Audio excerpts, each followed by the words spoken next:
Video start करने से पहले अगर आप मेरे चैनल पर नए हैं तो प्लीज़ मेरे चैनल को सब्सक्राइब करिए, साथ ही बेल आइकन को भी क्लिक करिए जिससे मेरे लेटेस्ट वीडियो की नोटिफिकेशन आपको तुरंत मिल जाएगी। और अगर आपको ये वीडियो हेल्पफुल लगे तो प्लीज़ इसे लाइक करना और शेयर करना मत भूलिएगा। अगर आपको फाइनेंस रिलेटेड और इन जनरल कोई डाउट है तो मुझे आप कमेंट सेक्शन में पूछ सकते हैं। #AskMeFinanceQuestion इस प्लेलिस्ट में आपके डाउट को आंसर किया जाएगा। तो without further any do let's get started with term insurance providers. पहले हम बात करते हैं कि किसी भी इंश्योरर को चूज़ करने से पहले आपको कौन से पॉइंट्स पर ध्यान देना चाहिए। अगर वो कंपनी अच्छी, बड़ी और भरोसेमंद है तो उसके वेबसाइट पर आप इन 5 चीज़ों को चेक कर सकते हैं। पहला पॉइंट है क्लेम सेटलमेंट रेशियो। ये रेशियो जितना ज़्यादा हो उतना अच्छा होता है, यानी अगर कंपनी के पास 100 लोगों के क्लेम्स आए तो उसमें से वो कितने लोगों की क्लेम सेटल कर पाते हैं। ये हो गया हमारा क्लेम सेटलमेंट रेशियो।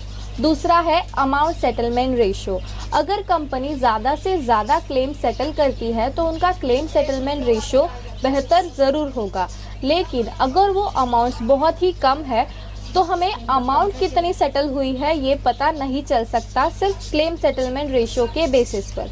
तो हमें अमाउंट सेटलमेंट रेशियो भी चेक करना चाहिए, यानी कितनी बड़ी अमाउंट को उस कंपनी ने सेटल किया है। ये भी रेशियो अच्छा होना चाहिए, ज़्यादा से ज़्यादा होना चाहिए। नेक्स्ट पॉइंट है क्लेम रिजेक्शन रेशियो। जैसे क्लेम सेटलमेंट रेशियो होता है जो ज़्यादा से ज़्यादा होना चाहिए, वैसे ही क्लेम रिजेक्शन रेशियो होता है जो <1 होना चाहिए या फिर = 1 भी बेरेबल है। तो ये रेशियो हमें ज़रूर चेक करना है। जिस कंपनी का क्लेम रिजेक्शन रेशियो सबसे कम होगा उसी कंपनी के साथ हमें टर्म इंश्योरेंस बाय करना चाहिए। फोर्थ पॉइंट है AUM यानी असेट अंडर मैनेजमेंट। जैसे हम म्यूचुअल फंड हाउस की तरफ देखते हैं जहां पर ज़्यादा से ज़्यादा AUM है, वहां पर हम अपने पैसे इन्वेस्ट करना चाहते हैं। वैसे ही टर्म इंश्योरेंस के केस में भी हमें ज़्यादा से ज़्यादा AUM होने वाले इंश्योरर के पास टर्म इंश्योरेंस बाय करना चाहिए। जितना ज़्यादा पैसा हो उतनी ही अच्छी उनकी लिक्विडिटी होगी, उतने ही जल्दी आपका क्लेम सेटल हो सकता है। अगर उनका AUM कम है तो उनके पास लोगों को देने के लिए पैसे भी कम होंगे और इन्वेस्ट करने के लिए पैसे भी कम होंगे। तो जितना ज़्यादा AUM होगा उतना अच्छा है। लास्ट पॉइंट हमारे AUM से कनेक्टेड ही है सॉल्वेंसी रेशियो। जैसे कि मैंने आपको बताया कि AUM यानी असेट अंडर मैनेजमेंट जितना ज़्यादा होगा उतना उस कंपनी को लिक्विडिटी ज़्यादा मिलती है। इन 5 चीज़ों को चेक करने के बाद आप एक अच्छे इंश्योरर को फाइंड आउट कर सकते हैं। आपको बस इन 5 चीज़ों पर ध्यान देना है। साथ ही आप टर्म इंश्योरेंस के साथ राइडर्स भी परचेज कर सकते हैं, जैसे कि critical illness rider and accidental illness rider. ये 2 राइडर्स अगर आप टर्म इंश्योरेंस के साथ लेते हैं तो प्रीमियम में बचत होगी। ये आप कंसिडर कर सकते हैं। संदीप महेश्वरी जी ने इस पॉडकास्ट में एक एक्सपर्ट के साथ बात की है इंश्योरेंस के ऊपर, और उन दोनों का फोकस भी सिर्फ और सिर्फ टर्म इंश्योरेंस के ऊपर था और मेडिक्लेम के ऊपर था, जो आप राइडर्स के रूप में टर्म इंश्योरेंस के साथ भी बाय कर सकते हैं। अगर आप आगे बढ़ना चाहते हैं तो आपको रिस्क भी लेना चाहिए, लेकिन उस रिस्क को एक सेफगार्ड करने के लिए term insurance is first priority और फर्स्ट रिक्वायरमेंट। तो अगर आप संदीप महेश्वरी जी को फॉलो करते हैं तो उनकी भी यही इच्छा है कि सबका टर्म इंश्योरेंस होना चाहिए और उसको एक फर्स्ट प्रायोरिटी देनी चाहिए। तो मैं तो बहुत खुश हूँ कि टर्म इंश्योरेंस के लिए संदीप महेश्वरी जी ने अपने चैनल पर एक डेडिकेटेड पॉडकास्ट बनाई जहां पर उन्होंने उस इंडस्ट्री के एक्सपर्ट के साथ बात की।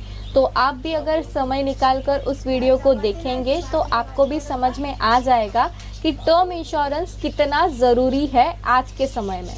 अभी हम मेन मुद्दे के ऊपर आते हैं कि कौन से इंश्योरर से हमें टर्म इंश्योरेंस प्लान बाय करना चाहिए।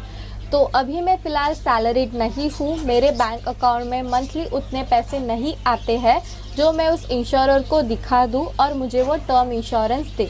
लेकिन जब भी मेरे बैंक अकाउंट में उतनी सैलरी आएगी तो मैं इन तीनों में से ही किसी एक के पास टर्म इंश्योरेंस प्लान बाय करूँगी। लेकिन फ़िलहाल के लिए अगर आप सैलरीड है और आपके पास सारे रिक्वायरमेंट है, सारी एलिजिबिलिटी क्राइटेरियाज है, तो आप इन तीनों में से एक के साथ टर्म इंश्योरेंस प्लान बाय कर सकते हैं। फर्स्ट है टाटा आलिया। यहाँ पर मैंने पर्सनली कॉल भी किया और उनके वेबसाइट पर क्वेरी भी डाली थी, जिसका रिस्पांस सेम डे आ गया था। तो अगर आपको टर्म इंश्योरेंस के रिगार्डिंग कोई भी क्वेरी है तो आप उनके वेबसाइट पर चेक कर सकते हैं। सेकेंड है HDFC लाइफ। HDFC ग्रुप बहुत ही बड़ा है, बहुत ही प्रोफाउंड है, तो यहाँ पर भी आप टर्म इंश्योरेंस बाय कर सकते हैं, कोई भी प्रॉब्लम नहीं है।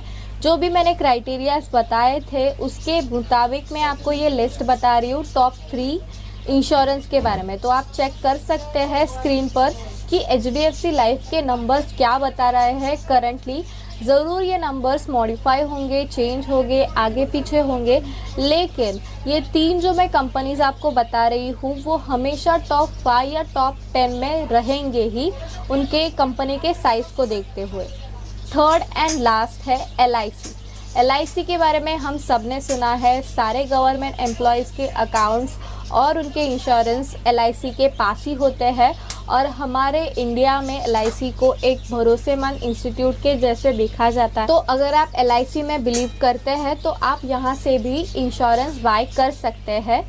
ये रहे मेरे टॉप 3 इंश्योरेंस। अगर आप इन डिटेल समझना चाहते हैं तो इन तीनों की लिंक मैंने नीचे डिस्क्रिप्शन बॉक्स में दे दी है, आप इनके वेबसाइट पर जाकर चेक कर सकते हैं।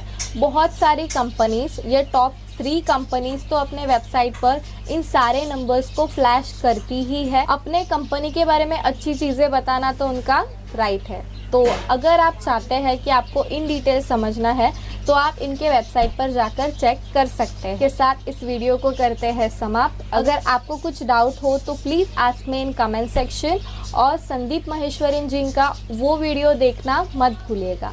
मिलते हैं नेक्स्ट पार्ट में।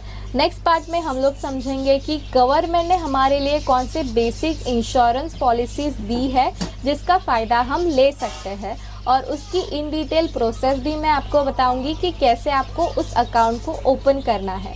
तो जुड़े रहिएगा, इस प्लेलिस्ट पर अपनी नज़र बनाए रहिएगा। मिलते हैं नेक्स्ट पार्ट में। Bye bye.